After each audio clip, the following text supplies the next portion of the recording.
There is a great interest in migrating from Windows to Linux. Today, Nico is going to use his 22 years of experience in Linux to advise us about the pitfalls. One of the programs he will be recommending is different from what most recommend, but is much better. Now, without further ado, let me introduce you to our Proxmox expert, Nico. Please note that Nico has a charming Dodecanese European accent, but fear not, he speaks the Queen's English fluently. In recent times, there has been a great interest in people considering to migrate from Windows to Linux. We have provided a link to this document down below. In addition to the information provided by this document, we have also provided links to the various software you may want to install on your computer when migrating to Linux. Let's look at the reasons people are considering for migrating from Windows to Linux. Linux is open source and free, reducing the cost of software licenses. Linux is known for its robust security features, including fewer viruses and malware compared to Windows. Linux is less prone to crashes and slowdowns, offering a reliable performance over time. Linux allows users to customize the operating system to suit their preferences, from desktop environments to software. Linux can run effectively on old hardware, extending the lifespan of old devices like old laptops and PCs. Linux does not collect user data like Windows, ensuring greater privacy for users.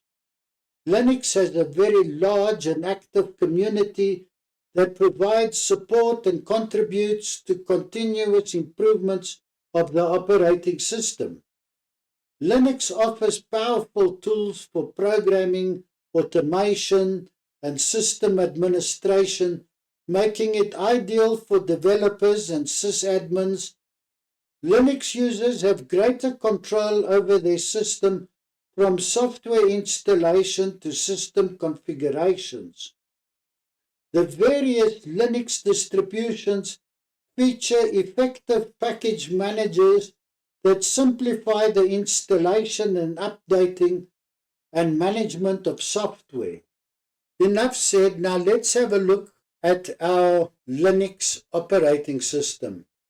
There are certain must-have programs for migrating to Linux, and these are OnlyOffice, NoMachine, Filezilla, Zimdesktop, GIMP, VLC, Thunderbird, Synaptic Package Manager, Wine, and Firefox and Chrome web browsers. So let's have a look at these. You need a Microsft Office Compatible program to work with Word documents and PowerPoint files, and for that we recommend that you install OnlyOffice. We will show you how to install this program later, but what we want to say is, although many people are recommending LibreOffice, we have found that when you create a document in LibreOffice and you send it to a user who's using Microsoft Office, they need to reformat the document before they can print it, and vice versa. However, when you use OnlyOffice, the documents are completely Microsoft compatible. Next, we use NoMachine. This is a very good remote desktop RDP alternative. This runs on both Linux as well as Windows machines. You are not only able to remote desktop to a Windows server or Windows PC, but you can also remote desktop to a Linux server or a Linux PC. Then Filezilla is a good FTP program. It runs on Windows, but also runs on Linux. We use Zimdesktop as an alternative to Microsoft OneNote. This runs on Linux and it gives you the same kind of interface. So you can plan things, and it's also very good when you're working in teams. So we have found this very useful for that purpose. We will show you the Synaptic Package Manager.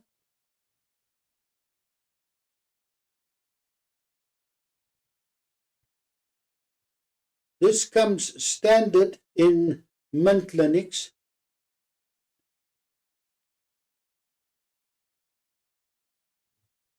And with this, you can choose what program you want, amateur radio program, and you can select mark it for installation and install it. I'm not going to do that now, but this is very nice for allowing you to choose what programs you want to install.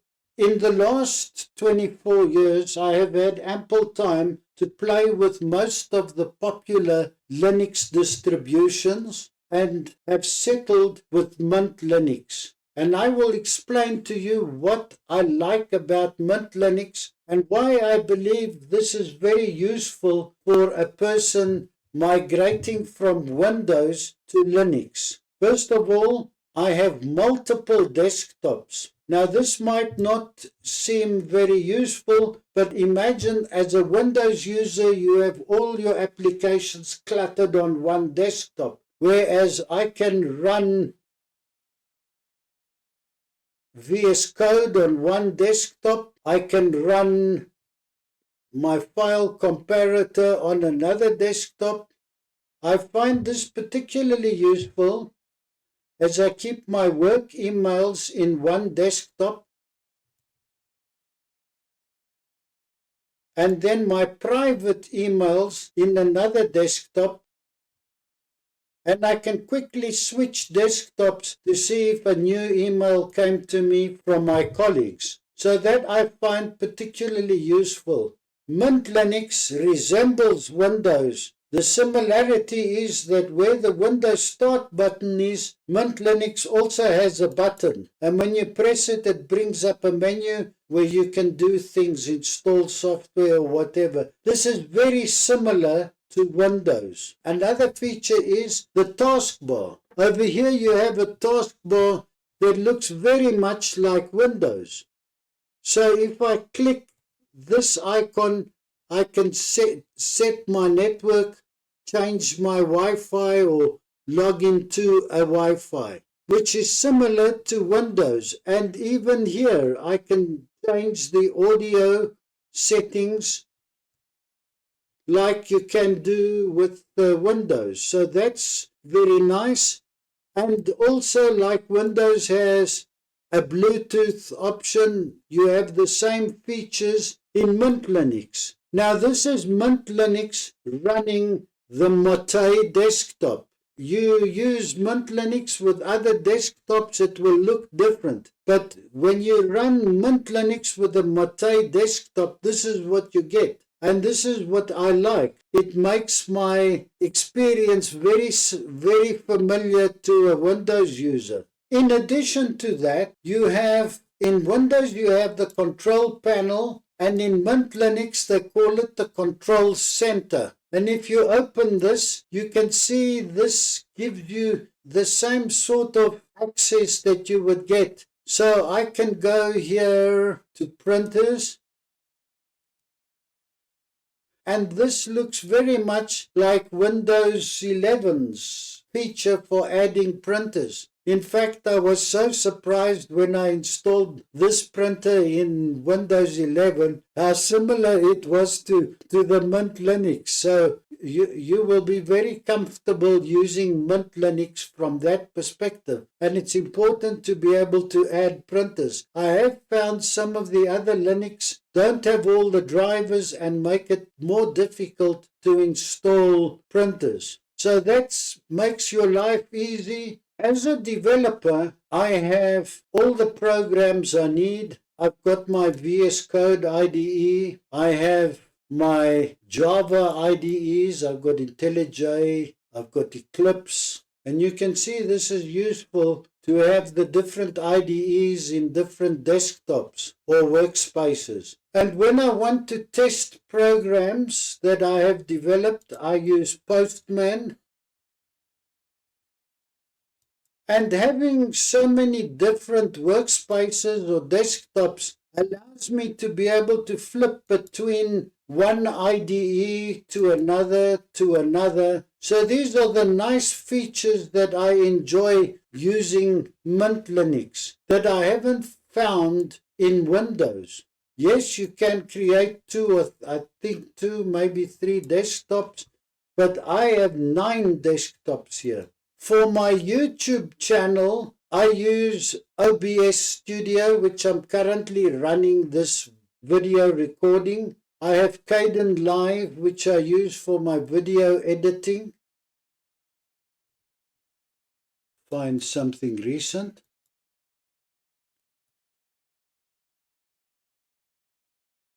This is one of my previous videos. And then I have Audacity, which I can use for editing audio files. And I find this particularly important. There are some more features I would like to show you before we end this video. Mint Linux gives you Software Manager.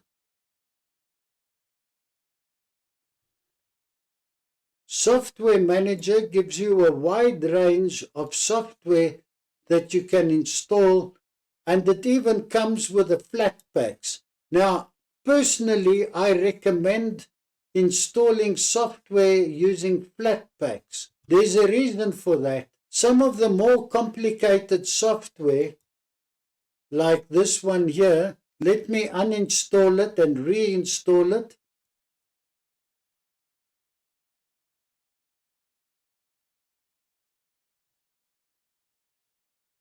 And now let's install it.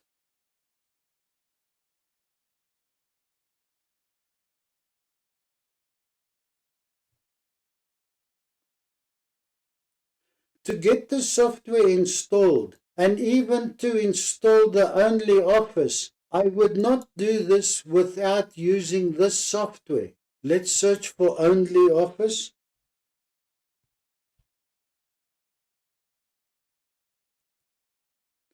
I'm now not going to remove this, as I have a lot of documents in my OnlyOffice and it would just make life miserable for me. But for you to install it, it's as simple as clicking the install button. Once you've done that, you then have OnlyOffice. What's nice with OnlyOffice is when you create new documents, they are fully Microsft Office compatible. There's no need to make any changes to the format, or any information on this document will come through exactly as you create it here. So these are the reasons that I use Mint Linux, and these are the softwares that I prefer to have in my Mint Linux. We trust you found this video interesting.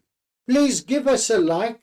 Tell us what software you would want to install on your Linux when you consider to move to Linux, or if you have moved to Linux, what software you feel you would want to add to the list that we have here so that we can update it for other users to benefit. Please subscribe to our channel. We haven't reached our target yet. And with that, back to you, Josh. We thank you for watching this video. Today, Nico used his 22 years of experience in Linux to advise us about the pitfalls on the journey to Linux. He advised us to consider Mint Linux and use OnlyOffice for working with Microsoft Office documents. Please give us a like or tell us what you did not like about this video. If you have not given us a like, please do so. Please let us know why are you watching our videos. Please subscribe to our channel so we can reach our target. Your support is crucial for our channel's growth. Stay curious and continue exploring and harnessing Proxmox's remarkable potential in your home lab and DevOps journey.